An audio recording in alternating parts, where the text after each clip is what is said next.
पातालवासी असुर प्रकट हो। ओम नमः शिवाय। पातालवासी असुर प्रकट हो। ओम नमः शिवाय। पातालवासी वीर असुर प्रकट हो। लोभासुर, लोभासुर, पृथ्वीवासी लोभासुर, लोभासुर, लोभासुर, पृथ्वीवासी लोभासुर। पृथ्वीवासी लोभासुर, ये कौन सा असुर है?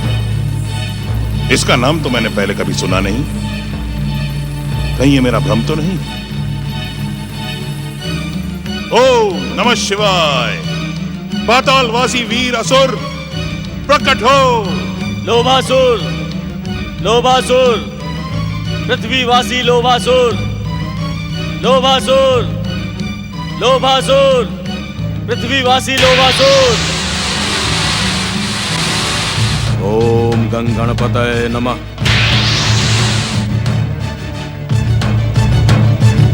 ओम नमः शिवाय।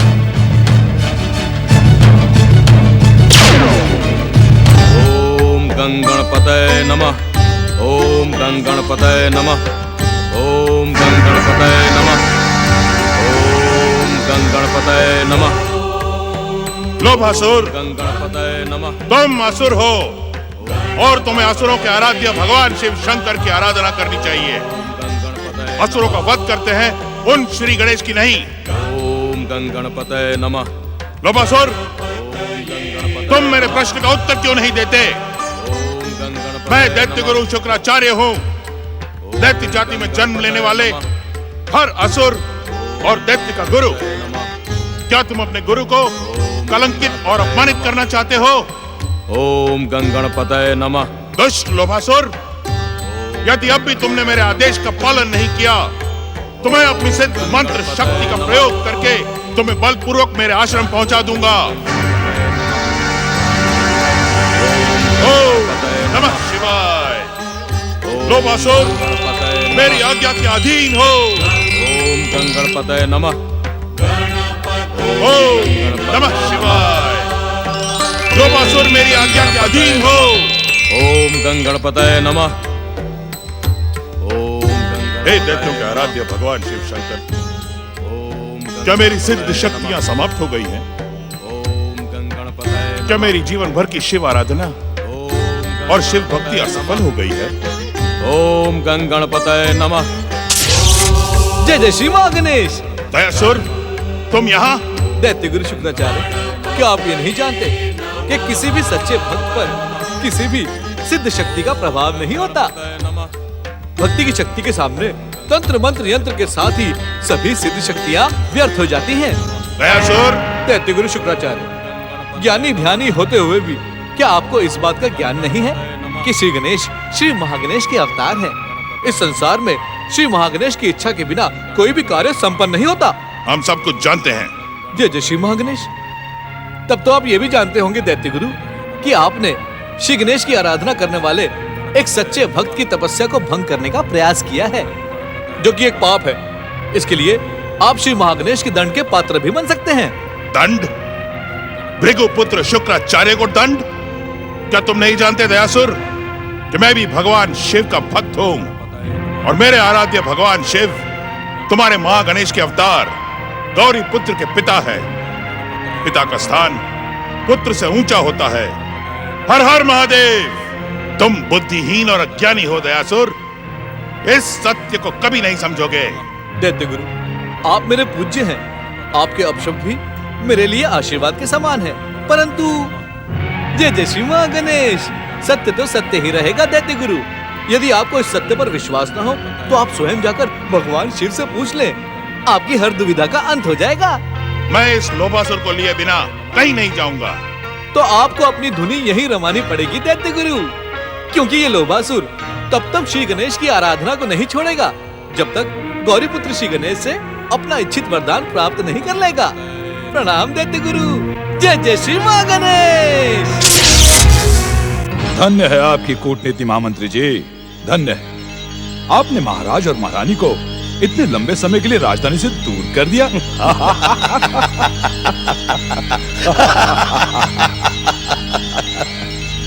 सेनापति जी, हमें इस अवसर का लाभ उठाना है। अवश्य महामंत्री जी, अवश्य।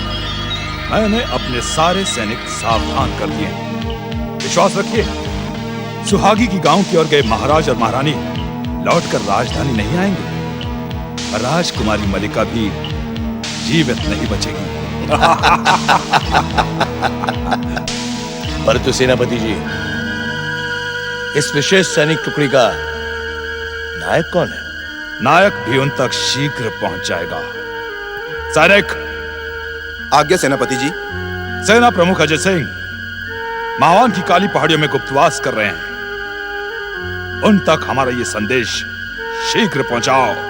जो आज्ञा सेनापति जी। परंतु सैनिक प्रमुख अजय सिंह तो...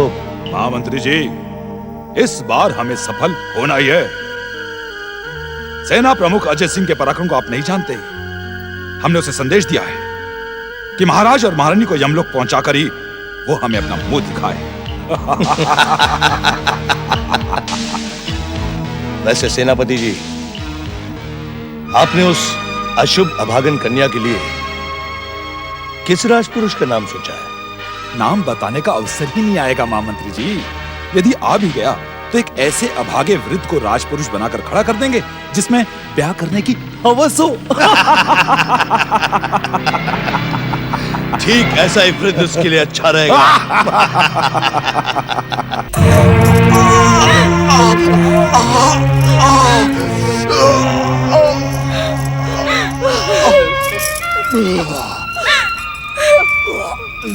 आपकी ये दशा हमारे कारण हुई है किशन।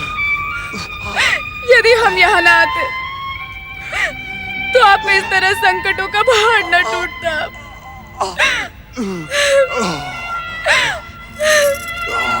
हम आपके अपराध नहीं है किशन, हमें क्षमा कर दीजिए। इसमें आपका क्या दोष है राजकुमारी जी? दोष तो मेरे भाग्य का है। जब भाग्य ही साथ न दे तो विपत्ति के पहाड़ टूट कर गिरते हैं। और तो और सारे संसार की रक्षा करने वाले मेरे आराध्य श्री गणेश, उन्होंने भी मेरी रक्षा नहीं की। अब तो मुझे सारा जीवन ऐसे ही बिताना पड़ेगा। मुझे विश्वास था गणेश जी उन दुष्टों से हमारी रक्षा अवश्य करेंगे, परंतु किशन को बचाने के लिए इन्होंने कुछ नहीं किया। जीवन भर के लिए मेरा बेटा अपाहिज हो गया। कब तक मैं इसकी सेवा के लिए जीवित रहूंगी? कैसे पेट भरेगा ये अपना?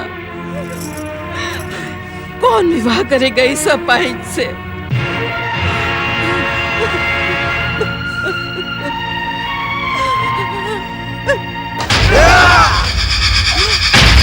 ये राजकुमारी मल्लिका, इसे बंदी बना लो।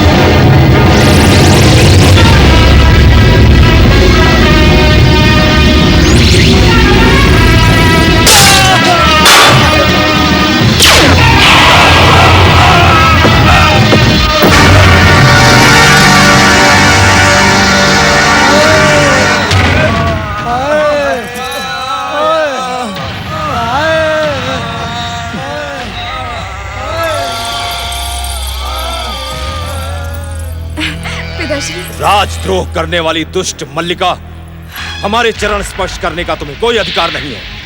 महारानी, इस दुष्ट से दूर रहो। अब इसके साथ हमारा कोई संबंध नहीं रहा। हम इसे ऐसा कठोर दंड देंगे कि ये जीवन भर भूल नहीं पाएगी। सैनिकों, बंदी बना लो इस अभागन को।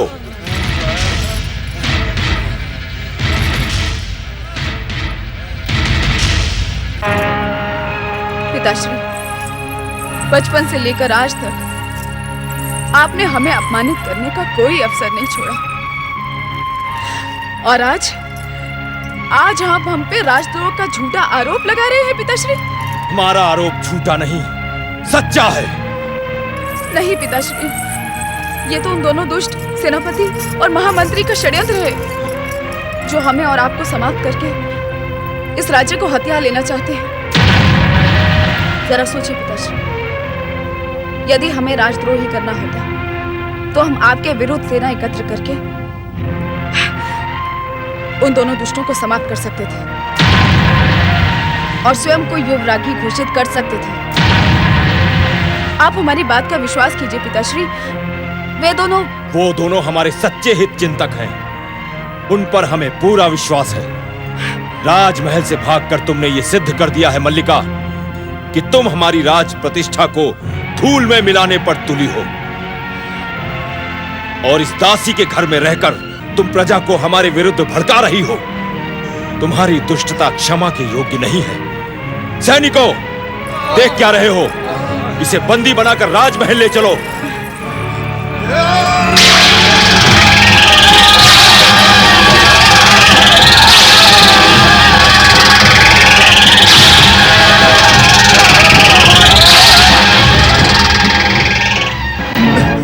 महाराज, अब भी संभल जाइए। सेनापति और महामंत्री आपको मारकर राजा बन जाना चाहते हैं। दुष्ट, तूने ही मेरी बेटी को बहकाया है। मैं तुझे अपने हाथों से दंड दूंगा। पिताश्री, नहीं! एक निर्दोष विकलांग पर तलवार उठाना कहाँ की वीरता है पिताश्री? अपराध तो हमने किया है ना आपकी दृष्टि में, और हम तो जन्म से ही आपके लिए अशुभ हैं। तो आप हमें क्यों नहीं समाप्त कर देते? आपकी राज प्रतिष्ठा बच जाएगी पिताश्री।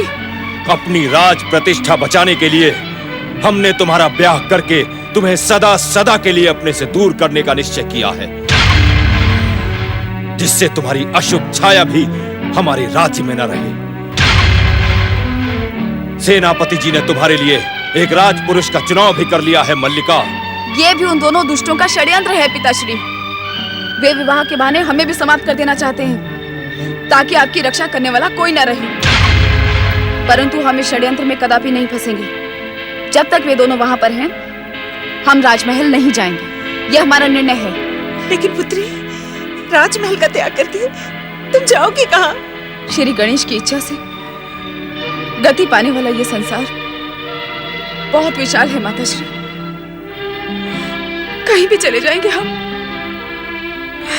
परंतु उस अपमान और उपेक्षा भरे वातावरण में कदापि नहीं लौटेंगे, जहाँ सांस लेना भी असंभव है। दर दर की ठोकरें खाएगी तू। कोई भी पुरुष तुझसे ब्याह नहीं करेगा। तेरा जीवन सदैव के लिए कलंकित हो जाएगा। नहीं पिताश्री, हमारे जीवन की नैया का आधार हमारे आराध्य श्री गणेश हैं, और श्री गणेश के भक्त सदा ही यशस्वी होते हैं। हाँ, जहां तक प्रश्न विवाह का है, तो हम किसन से विवाह करेंगे पिताश्री।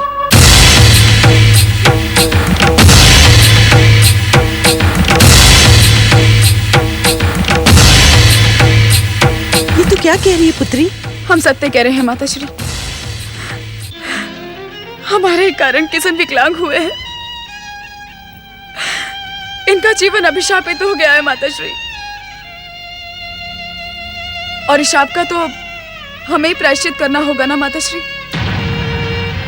हाँ, यदि किसन दासी के रूप में हमें स्वीकार कर ले तो। राजकुमारी जी, भावनाओं में बहकर आप एक ऐसा निर्णय कर रही है जिसके लिए भविष्य में आपको पछताना भी पड़ सकता है। आपके योग्य नहीं। मुझे अपना कर आप स्वयं को दुखों के दलदल में ना धकेलें। आप अपने निर्णय पर एक बार फिर से। नहीं स्वामी, आपकी और माई की सहमति से यह निर्णय लिया जा चुका है। अब इस निर्णय पे पुनः विचार करने की संभावना ही नहीं है स्वामी। हम आपको मन, वचन और कर्म से अपना पति स्वीकार कर चुके हैं। हाँ, अगर आप हमें ठुकराना चाहे तो। ऐसा न कहें राजकुमारी जी, ऐसा न कहें। राजकुमारी नहीं, केवल मल्लिका, आपकी मल्लिका। ये गौरी नंदन, हम जानते हैं आप जो भी करते हैं अपने भक्तों की भलाई के लिए ही करते हैं। हम आपको साक्षी मानकर किशन को अपने पति के रूप में स्वीकार करते हैं। हम दोनों को आशीर्वाद दीजिए गौरी नंदन।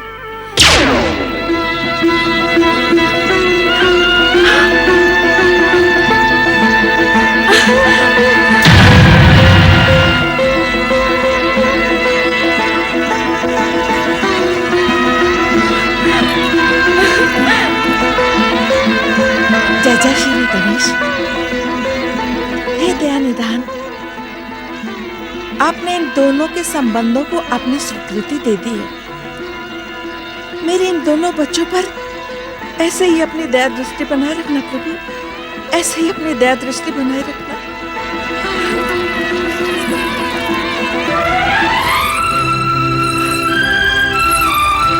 पिताश्री, आशीर्वाद दीजिए। तुझे मेरे आशीर्वाद की क्या आवश्यकता है? तुझ पर तो तेरे आराध्य श्री गणेश की कृपा का आशीर्वाद है। परंतु इतना सुन ले, इस विकलांग से विवाह करने के पश्चात भी तुझे मेरा राज्य छोड़ना होगा। तुझे मेरा राज्य छोड़ना ही होगा। चलो महारानी। महाराज, पुत्री, माताश्री।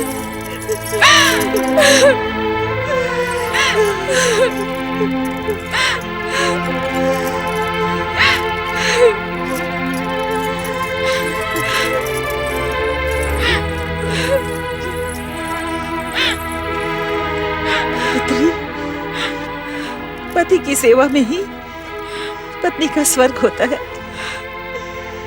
इन्हें हर प्रकार से संतुष्ट रखना। बेटा किशन, इस संसार में मुझ जैसी अभागी और कोई मां नहीं होगी। ऐसा न कहें महारानी जी, ऐसा न कहें। आप तो बहुत भाग्यशाली हैं।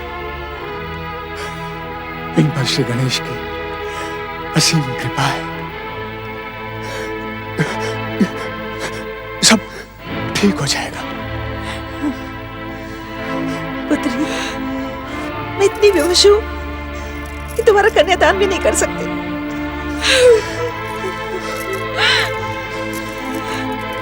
अपनी मां की तरफ से ये छोटी सी भेंट स्वीकार करो।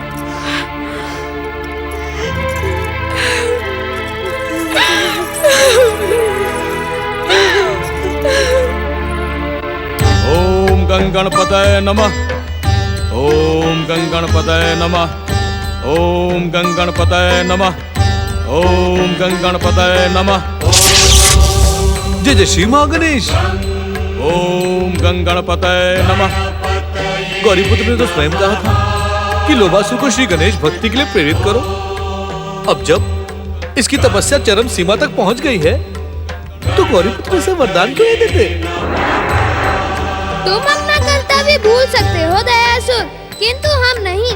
हम लोभासुर को वरदान अवश्य देंगे। प्रभु, प्रभु कहाँ हैं आप? आप मुझे दिखाई क्यों नहीं पड़ते? हे प्रभु, हे गौरीपुत्र श्री गणेश, मुझे दर्शन दे। नहीं दयासुर, मेरे दर्शन करने का अधिकार तुमने खो दिया है। नहीं मंगल मूर्ति, ऐसा ना कहें, ऐसा ना कहें। इस दीनहीन दयासुर का कोई दूसरा ठौर ठिकाना नहीं है। दीनहीन तुम नहीं दयासुर, तुम्हारी मूर्खता और आसुरी वृत्ति के कारण हमारा भक्त किशन बन गया है। जिस समय तुम्हें उसकी सहायता करनी चाहिए थी, उस समय तुम अचेत पड़े सोते रहे। तुम्हारे ही कारण वह अपने एक पैर से वंचित हो गया। हे मंगल मूर्ति, मुझे क्षमा कर दे, मुझे क्षमा कर दे। मुझे अपनी भूल का बहुत पश्चाताप है। ये भूल नहीं दयासुर, पाप है, पाप। मेरे नाम की सौगंध लेकर भी तुम अपनी नींद को वश में न कर सके, अपना कर्तव्य भूल बैठे। आप कभी हमसे आज्ञा की उपेक्षा न करना, कभी हमारे पास आने का दुस्साहस न करना। नहीं मंगल मूर्ति, हे गौरी पुत्र श्री गणेश, मुझे क्षमा कर दे, मुझे क्षमा कर दे श्री गणेश।